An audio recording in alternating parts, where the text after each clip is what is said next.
4 or 5 different stocks that you like, stuff that you probably use every day. If people know they can come to your OnlyFans and learn how to produce a track, they're gonna subscribe. Do this for years. This is long term.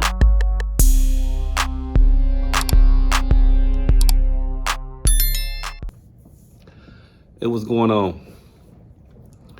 It's been a long time since I done came on here and actually did a video of myself. But I said, for this one, everybody's talking about Lebron James' son. And I done heard mixed decisions back and forth. I done heard some people upset that LeBron got his son into the NBA because his son is not that good. I done heard people saying it was a good idea. That's what a dad's supposed to do. So I'm gonna give my take. I loved it. I was cheesing. I was just waiting for somebody to start the conversation with me so I can tell them how much I loved it. Right? Now, the thing about it is, I understand LeBron James' son is not that good. The youngest son, he's a beast. I understand that. That's not what this is about. Everybody, just like with the Caitlin Clark thing, everybody looking at, oh, she's not the best. She's not. It's instead of looking at what the big picture is, right? We are supposed to work hard, right? And when we have kids, we supposed to put our kids in position so they don't have to work hard. Unfortunately, with a lot of us, even me, that hasn't happened. We've worked hard because we wasn't put in a position to work hard. And for whatever reason, it didn't pan out for us so we can make sure our kids didn't have to work hard. Now, we may help them from time to time, but they're still working hard. So when we see someone making sure his kids don't have to work hard, it doesn't translate into good parenting. It translates as he's spoiling them, he's doing too much for them, let him work hard. Listen, whoever thinks that you're supposed to let your kid work hard so they can earn stuff, they've been asleep for years. They don't know how life works. And this is why they're struggling. I ain't gonna say everybody's struggling. This is why their kids end up struggling, or it doesn't go well, right? Like, for instance, Greek the Freak. He has 2 of his brothers on the team that can't play well. They're on the bench. I don't think they ever play. He looked out for his brothers, right? Even the owner of the Lakers, which is the lady and her brother, their dad died and left the team to him. This goes on. It's supposed to go on like this. But a lot of us has been raised by a mother, a single parent, and struggled, worked hard. So we don't look at it like a father is supposed to do this for you. And even the people who had their father in their life, sometimes he just wasn't in a position to make it easier for you for whatever reasons in life. So when we see it, we don't recognize it. We can't relate, right? So when I said, this is exactly what a father's supposed to do on different levels, depending on what your money's like. Some people just help your kid with their rent sometime and help them get a car, help them get an apartment. Just make it easy for them. You ain't got to take care of them. Because that's all LeBron is. He ain't going to play for his son. He just putting his son in position so he can have the best chance. Might not work. And then people will be happy. I told you. Nah, everything that's happened, say you get a son in there and he flop. Everything that happened is supposed to happen. He's supposed to give his son a chance to see if he can do it. And that's what he's doing, whether it works or not. Some people will be so happy if it don't work, which is weird. But you're supposed to put your kids in position. You would hope. Some people got the mind frame. I remember when I used to be talking to people, I used to be grinding, like, man, I'm trying to get this money, trying to put some money up, I'm trying to get some property, I'm trying to do this. And some people, their mind frame is, you can't take the money with you. So those people, they won't understand. They're not ever going to understand why would you work hard and put your kids in position. I've even heard a person say, well, I worked hard. I ain't about to do it for them. They got to work hard too.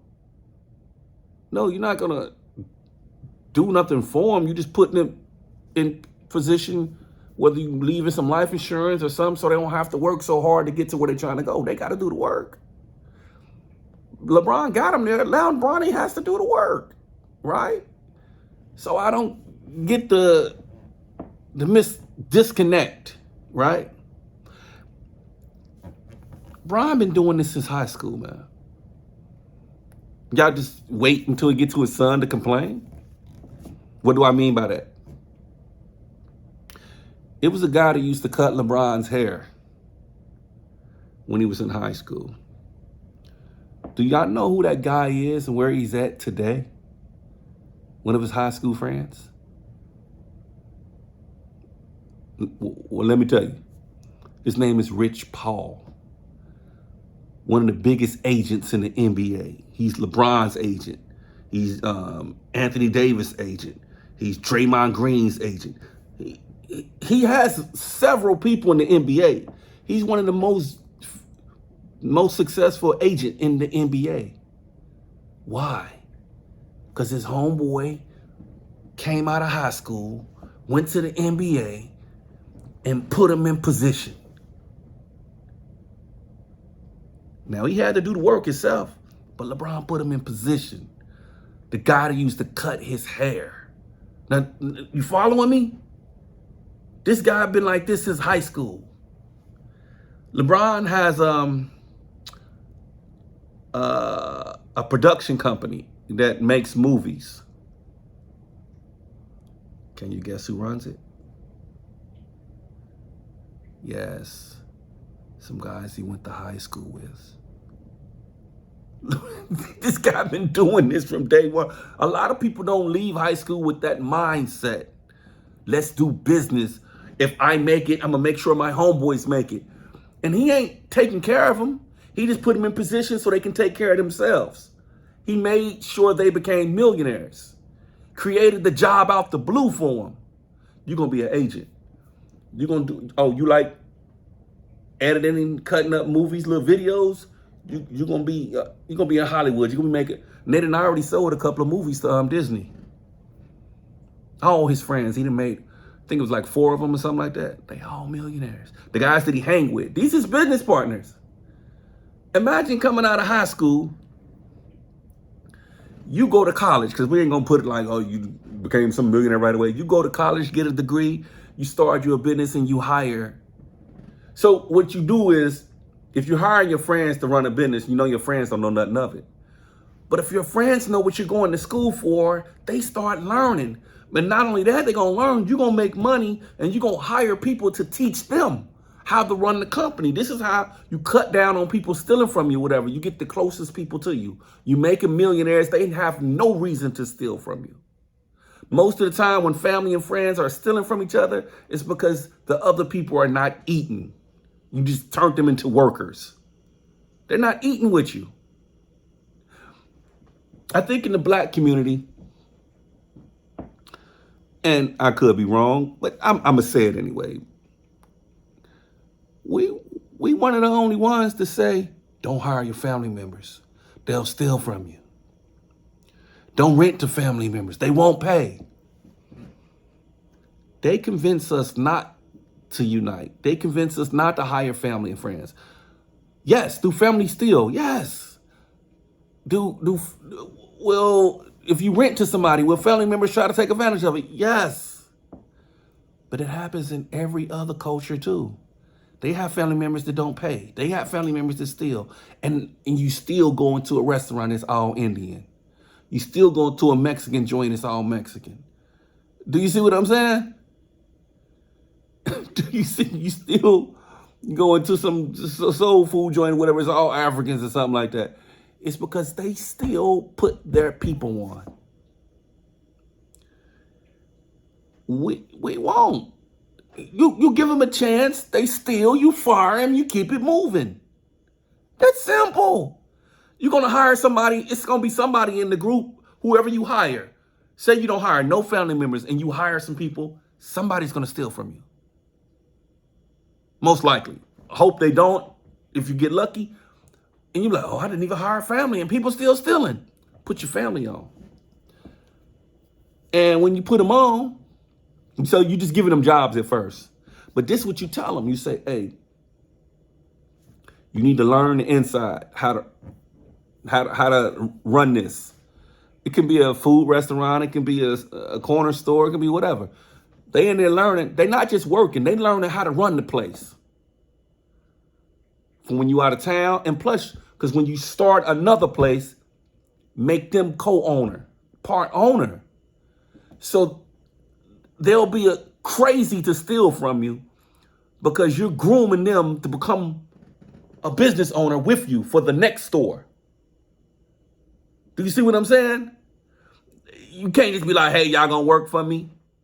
You can, but they don't have to show you any loyalty. They have no attachment to it. It's like starting any company and you want your friends to work for free, but they don't got no percentage into the business or nothing like that.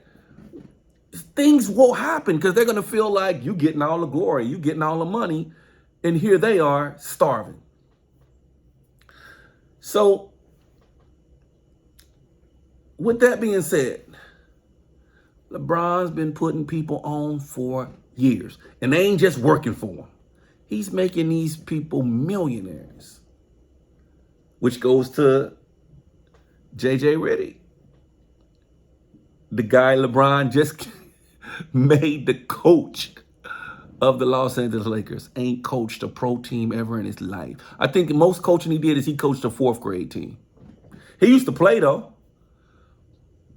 We don't know if it's going to work, but all we know is LeBron always putting his friends in position. LeBron going to be running the NBA before you know it. He going to have a team because he got all these guys that he's playing against because you know LeBron is part owner.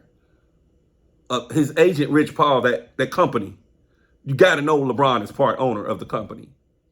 It's not said, but you don't put your friend in that position, whatever, you running the NBA. I'm sure LeBron is a silent partner. Do you see what I'm saying? Just like the movie thing, production company. He got his homeboys running it. They probably part owners or whatever, but it's his business. So these guys that he's playing against in the NBA, they're signed to his company. Listen, after all this, I'm saying people still might not get it or whatever. I'm saying we all know LeBron's son is not that good or whatever, but he did what a father's supposed to do. Put your son in position. Now now he can train professionally to get his body up to bulk size, what it need to be in the NBA, and he can learn from the best. And then if he fails, he fails. Not no, oh, I told you so. Oh, okay, that's what's up. His son was a millionaire anyway in high school. He was making millions and he was making more than what he just got signed for. So his son is good regardless. I just had to speak on that. I'm happy for it. I love it when somebody is helping a family member, especially their son, get in a position that they couldn't have did by themselves. Now his other son, he going to the NBA with or without his dad, but you know, with his dad and his dad's friends and Rich Paul, they gonna be in some good positions and have some good money. A lot of people were just raised by a mother, a single mother, and they don't know what it is, a dad to have their back or whatever. So when they see it, they think it's foreign. Who was the guy? Oh my God, I went blank. The coach who had put his son on the team and then paid his son the max. He did what he was supposed to do. This is just what goes on here. Put your kids in the best situation to succeed. It doesn't matter if they deserve it or not. If you're able to put them in that position, what they gonna do with it once you get them there? That's all that matters. They got to do the work. I got you the job. Now keep it. I ate knowledge for breakfast, y'all. I'm out.